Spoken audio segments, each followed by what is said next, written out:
నమస్తే, welcome to ATV news Telugu. YS Jagan Nellore జిల్లా జైల్లో ఉన్న పిన్నెల్లి రామకృష్ణారెడ్డిని పరామర్శించారు. పిన్నెల్లిపై అక్రమ కేసులు పెట్టారు అని, పిన్నెల్లిపై హత్య నేరం మోపారని అన్నారు. కారంపూడి సిఐని పిన్నెల్లి కనీసం చూసిన దాఖలాలు కూడా లేవు అని వెల్లడించారు.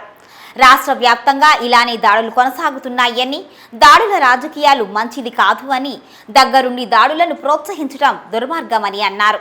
ఇలాంటి వాటిని వెంటనే ఆపాలి అని జగన్ హెచ్చరించారు. మే 14న ఘటన జరిగితే మే 23వ తేదీన హత్యాయత్నం కేసు నమోదు చేశారు. నిజంగా దాడి జరిగితే ఆ మరుసటి రోజు కేసు ఎందుకు పెట్టలేదు అని జగన్ నిలదీశారు. ఒక్క పిన్నెల్లిపైనే కాదు, రాష్ట్ర వ్యాప్తంగా ఇలానే దాడులు కొనసాగుతున్నాయని, ప్రజలకు మంచి చేసే రాజకీయాలు చేయాలి కానీ దౌర్జన్యం కాదు అని జగన్ అన్నారు. పిన్నెల్లి రామకృష్ణారెడ్డి మీద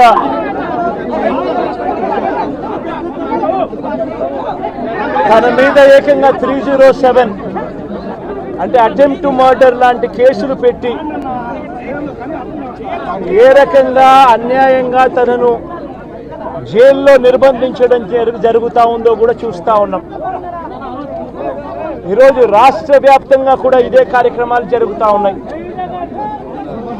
రాష్ట్ర వ్యాప్తంగా కూడా కేవలం తెలుగుదేశం పార్టీకి, చంద్రబాబు నాయుడు గారికి ఓటు వేయలేదు అన్న ఒకే ఒక కారణంతో ఏకంగా ఆస్తులను ధ్వంసం చేస్తూ ఉన్నారు, దొంగ కేసులు పెడతా ఉన్నారు. వీళ్ళే కొడతారు, మళ్ళీ వీళ్ళే అటువైపున ఉన్న వారి మీద వాళ్ళు కొట్టారు అని చెప్పి కేసులు పెడతారు.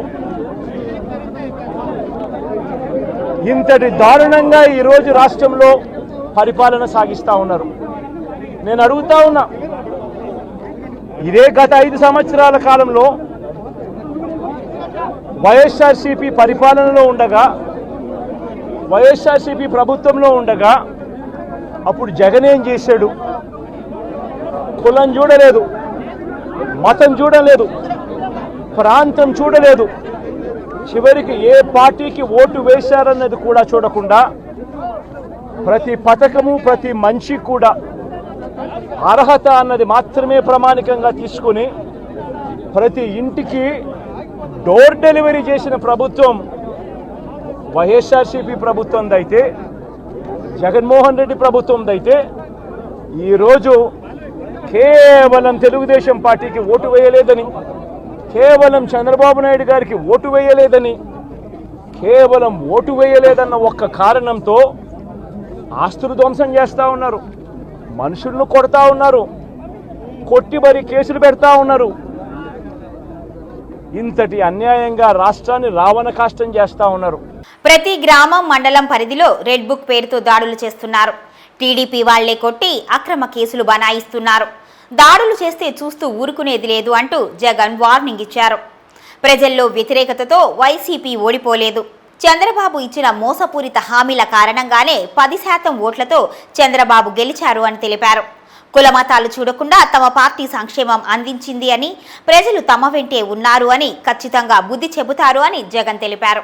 ప్రజలు ఎందుకు నీకు ఓటేశారు చంద్రబాబు నాయుడు గారు అని చెప్పి ఫస్ట్ చంద్రబాబు నాయుడు ఆలోచన చేయాలి. ఒకవైపున వైఎస్ఆర్ కాంగ్రెస్ పార్టీ ప్రజల్లో వ్యతిరేకత వల్ల ఓడిపోలేదు, ప్రజలకు మంచి చేసి ప్రజలకు మంచి చేసి వైఎస్ఆర్ కాంగ్రెస్ పార్టీ ఓడిపోయింది. ఎందుకు ఓడిపోయింది అని అంటే చంద్రబాబు నాయుడు చేసిన మోసపూరిత హామీలకు ప్రజలు కాస్తో కూస్తో కొద్దిగా ఇదే ఆ 10% కాస్త అటువైపున షిఫ్ట్ అయ్యి చంద్రబాబు నాయుడు గారు అధికారంలోకి వచ్చిన పరిస్థితులు. మరి చంద్రబాబు నాయుడు అధికారంలోకి వచ్చిన తర్వాత ఈరోజు రైతులకు ఇస్తానన్న రైతు భరోసా 20,000 రూపాయలు ప్రతి రైతన్నకి ఇస్తానన్నాడు. వ్యవసాయం స్టార్ట్ అయింది, ఖరీఫ్ మొదలైంది, పంటలు వేగంగా వేస్తూ ఉన్నారు రైతన్నలు. ఇంతవరకు రైతు భరోసా 10,000-20,000 రూపాయలు ఇస్తానన్న దానికి అతి గతి లేదు. బడులు మొదలయ్యాయి. అమ్మఒడి కింద జగన్ 15,000 ఇస్తాను అని అంటే కాదు, చంద్రబాబు నాయుడు వస్తే ఎంతమంది పిల్లలు ఉంటే అంతమందికి ఇస్తాడు, ప్రతి ఒక్కరికి 15,000 ఇస్తాడు అని చెప్పారు. రాష్ట్రంలో 1 కోటి మందికి పైగా పిల్లలు బడియీడు పిల్లలు ఉన్నారు, బడులు స్టార్ట్ అయ్యాయి. ఆ ప్రతి తల్లి కూడా అడుగుతూ ఉంది, తల్లికి వందనం అని పేరు పెట్టావు, అమ్మఒడి అనే పథకాన్ని పేరు మార్చావు, మరి ఆ డబ్బులు ఏమైనాయని చెప్పి గవర్నెన్స్ మీద కాస్త ధ్యాస పెట్టి ఆ తల్లులకి ఇచ్చే డబ్బులు ఇచ్చే కార్యక్రమం చూడండి. రైతులకు ఇచ్చే రైతు భరోసా 20,000 ఇస్తామన్నారు, ఇచ్చే కార్యక్రమం చూడండి. ప్రతి అక్క చెల్లెమ్మకు 18 ఏళ్ళు పైబడిన ప్రతి అక్క చెల్లెమ్మకు ప్రతి ఒక్కరికి 1,500 రూపాయలు ఇస్తామని చెప్పారు. అంటే సంవత్సరానికి 18,000 రూపాయలు. రాష్ట్రంలో 4,12,00,000 మంది ఓటర్లు ఉండరని చెప్పి మొన్నలే లెక్కలు తేలాయి. అందులో దాదాపుగా 2,10,00,000 మంది మహిళా ఓటర్లే, అంటే అందరూ 18 సంవత్సరాలు నిండిన మహిళా ఓటర్లే. మరి 2,10,00,000 మంది ఈ మహిళా ఓటర్లందరూ కూడా 18 ఏళ్ళు నిండిన ఈ మహిళా ఓటర్లందరూ కూడా వీళ్ళందరూ కూడా ఈరోజు అడుగుతూ ఉన్నారు, 1,500 రూపాయలు ప్రతి నెల ఇస్తానన్నావు, ఏమైంది ఈ 1,500 రూపాయలు ఇచ్చే కార్యక్రమాలు అని చెప్పి అడుగుతూ ఉన్నారు. వాటి మీద ధ్యాస పెట్టే కార్యక్రమం చంద్రబాబు నాయుడు చేయాలి. ఇవేవి కూడా చేయకుండా కేవలం భయాందోళనలు క్రియేట్ చేయాలి, రాష్ట్రంలో రావణ కాష్టం సృష్టించాలి, దొంగ కేసులు పెట్టాలి, ఇరికించాలి, ఆస్తులను ధ్వంసం చేయాలి.